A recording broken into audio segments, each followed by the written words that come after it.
Hey everybody, welcome back to Tech World, and today I'm going to tell you about all the Apple products that should be coming out in 2023.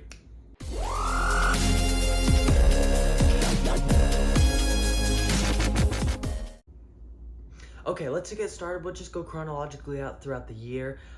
First of all, we got in the first half of the year, we're probably expecting a Mac Mini with M2 and M2 Pro chips, an iMac with M2 and M2 Pro chips, and then MacBook Pros with M2 and Pro and Max chips.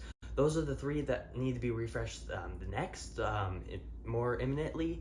So I could see those coming out in the first half of the year. And then when we get around to WWDC, we could be seeing a Mac Pro definitely by then. If we don't have a Mac Pro by then, they've definitely scrapped it. They gotta say something. I mean, they've literally mentioned it like in a previous keynote. And with Mac Pro, I assume they'll just announce the Pro Display alongside it like they did back in 2019. I feel like that'd be reasonable. And then we're gonna have another tech news drought until September, which we'll get the iPhone 15s, which are gonna have maybe mechanical buttons that you can't actually press, and USB-C definitely for sure. Now the EU is making it like a mandate, but I'm still not upgrading for it. I kind of like Lightning, not gonna lie. I'm gonna get killed for that. And then periscope zoom lens on the Pro. And then we got the Apple Watch 9 and the Ultra. I don't think they're refreshing the SE, not until next year.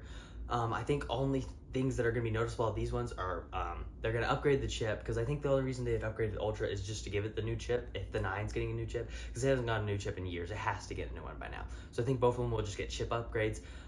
Maybe we get actually full unlock access to like body temperature checking, to be like, oh, I'm 98.6, yada yada.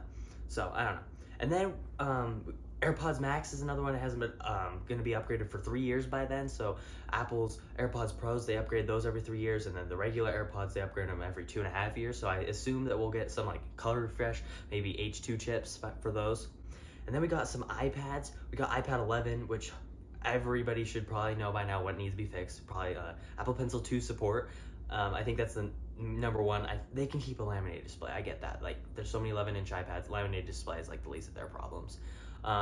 So yeah, maybe that's the real reason why they didn't give it this year, because they're like, oh, we gotta have something for you to upgrade next year. Hopefully that's the case. And then there's iPad Air 6. That'll be 1.5 years. They usually upgrade that one every 1.5 years, just like the Pros. So by then it will be 1.5 years for the iPad Air 6 next fall. And iPad Mini won't probably be upgraded until 2024 in the early. That they usually do a 2.5 year cycle with that. And then we got our wild cards, which is an Apple AR/VR headset, which I don't believe at all, but apparently it's coming out in January, or they're announcing in January or something. And then there's another one, HomePod with a display. We've heard rumors about that, but I haven't heard anything about when it's coming out, so I got that on there as a wild card. And then a MacBook Air 15-inch, which is a little skeptical. People are like, oh, first half of next year. But I think they're not gonna make a 15-inch MacBook Air until they refresh the M2 MacBook Air that's on sale right now, so they'll give them both M3 chips and have a 15-inch, and that will come out whenever they finish the M3 chip, obviously. So how do you guys think? Do you think this is how the Apple will go about it? I hope you guys have a great 2023, and Riker, hi in the future, because I know you'll be reacting to this, because you just reacted to the one in 2022 just barely, so that was kind of fun. Anyway, hope you guys enjoy the video. Please like, comment, share, and subscribe. Peace out.